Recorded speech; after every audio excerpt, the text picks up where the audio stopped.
Well, Queen Elizabeth II, Britain's longest reigning monarch and the nation's figurehead for 7 decades, died on Thursday, aged 96. Now, with her death confirmed, we, of course, continue to bring reflections and reactions on what has been a very significant day, certainly in British history. Now, AZAPO wants to open up the conversation on the repatriation of the great star of African diamond, the infamous Cullinan diamond, while the PAC says they're appalled about the news of their death. Gaontebale, Nodoba from AZAPO and Simthandile of the PAC join me now to further discuss this. A warm welcome to both of our guests. Thank you so much for joining us this morning. Good morning, Sister Zania and the viewers. A very good morning to you. All right, well, let's start with you, Gaontebale, Nodoba. Let's talk about your organization's response and reflections to the passing of the Queen. There's been a lot of talk around the sort of African perspective on what has happened. And just looking at the Queen's passing from the purview of Africans who were formerly colonized by this monarchy. Yeah, look, from the Azanian People's Organization, we know as African black people that we say we don't talk evil about the dead. But in this case, the Queen for us symbolizes colonialism, the dispossession of the land of our people, and pain of our people. But not only that, it also symbolizes someone who was the custodian of what was stolen from the Azanian masses, which happened to be our minerals, our resources, and our land. So, as AZAPO, we are saying the passing of the Queen of England is a rude reminder of the colonial relationship that we as Azania had with Britain. And that is high time that we reflect, particularly now that we are in what we call in AZAPO the BC week, the time when we reflect and remember our martyr Stephen Bantu. Well, Simthandile, I'd like to bring you into the conversation as well. Perhaps just give us your thoughts as well on the passing of the Queen and whether or not you share the same perspective as AZAPO. Good morning to you and the viewers at home. No, of course, we share the same sentiments, rather with AZAPO. Ours, with the passing of the Queen, it is very simple. It, of course, leaves many Africans, rather at this point in time, very numb. And numb in the sense that the Queen's passing is symbolic, as it locates us, therefore, to the most important historical question. And that is the question of our dispossession, the question of our landlessness, and therefore the question of the displacement of Africans within the African continent and the diaspora. So ours as the PAC today, it is to say that the passing, therefore, of the Queen is nothing but just that, a reminder of our coloniality as Africans and imperialism, and the role, therefore, the British Empire had played in the global south in making sure that we remain within the existential crisis that Africa is currently faced with. You know, majority of the issues that currently Africa has are issues that emanate from our colonization, and therefore the Queen, of course, with her passing, she cannot really be divorced from these issues, as we have seen also previously how with African leaders, when issues concerning them and their style of leadership, they would be taken to your international criminal court. But however, this was not the case with Your Majesty the Queen, which of course again symbolizes how therefore black lives mean nothing in the context of the Western society. And therefore for us today, therefore with the passing of the Queen, we say that her death leaves us numb. And we really find ourselves very much dumbfounded by the fact that she passes away not having accounted for all the atrocities and, of course, the cruel acts committed under her leadership and under her rule. The issue of accountability is clearly at the heart of both of what your organizations are saying. And that, of course, brings up the long-standing debate around reparations. It's a debate that's been ongoing in the U.S. with regards to that particular history. But in our context, we've been seeing a number of Western countries participate in the repatriation of African artifacts that were stolen at the height of colonialism. Gaontebale, just talk to us about your particular call for the return of the great star of Africa.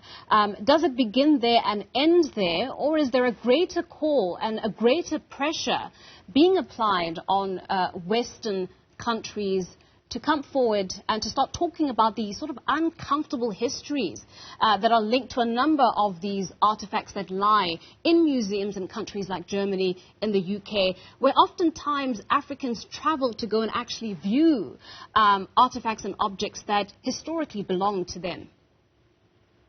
Well, as AZAPO, we want to reiterate what we stated in 1995 to the effect that the great star of Africa belongs to the Azanian masses and the Azanian masses only.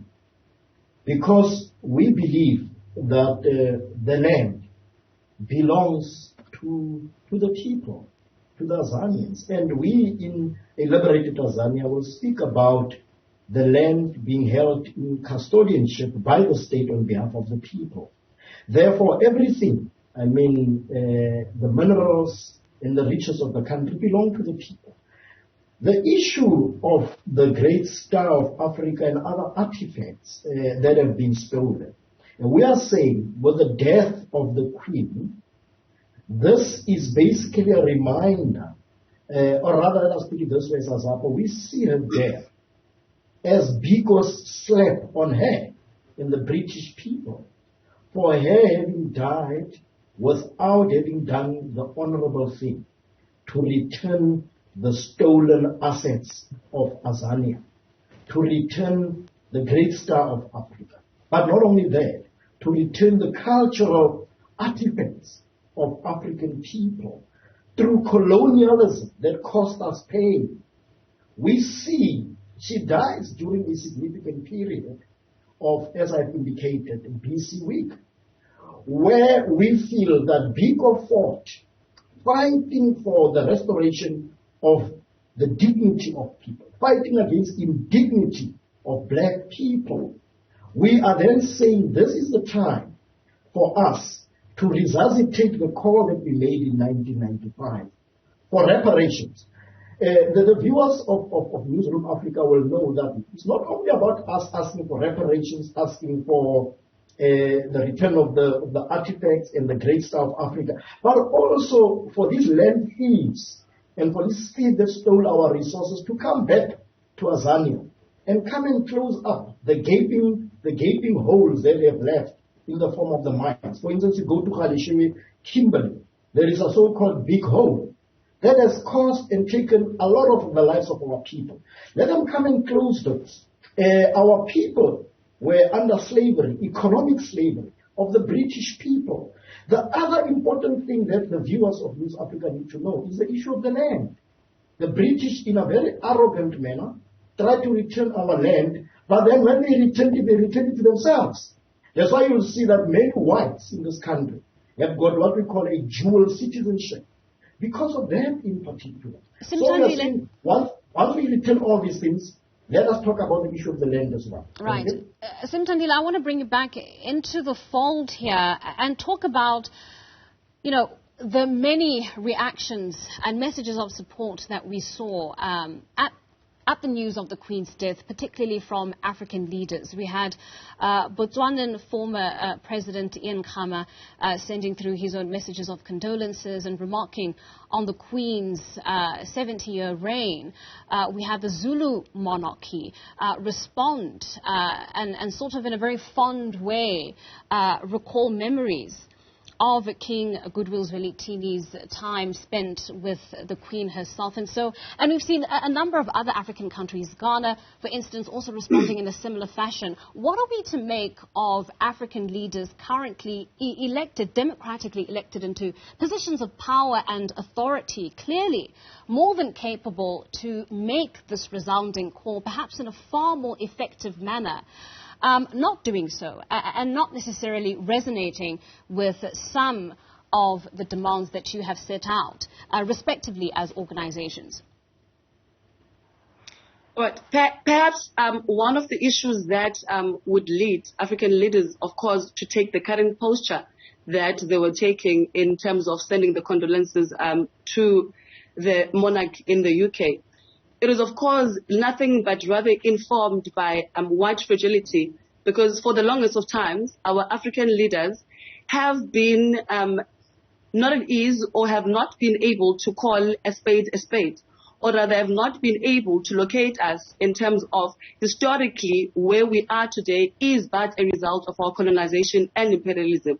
You must also remember and bear in mind that African leaders as well find themselves within a compromising situation because our economies as well are still controlled by the global West, and the global North. So that is the position in which they find themselves in, a very precarious one and a very compromising position in essence.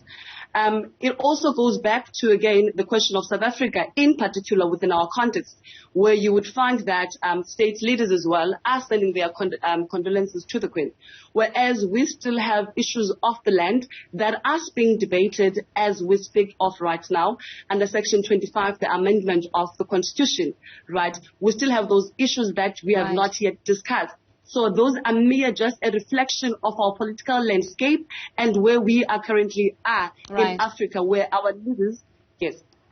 All right, Simthandile, unfortunately we have run out of time, but thank you so much to you too, Gaontebale, for coming on to this morning's program and helping us have this important conversation.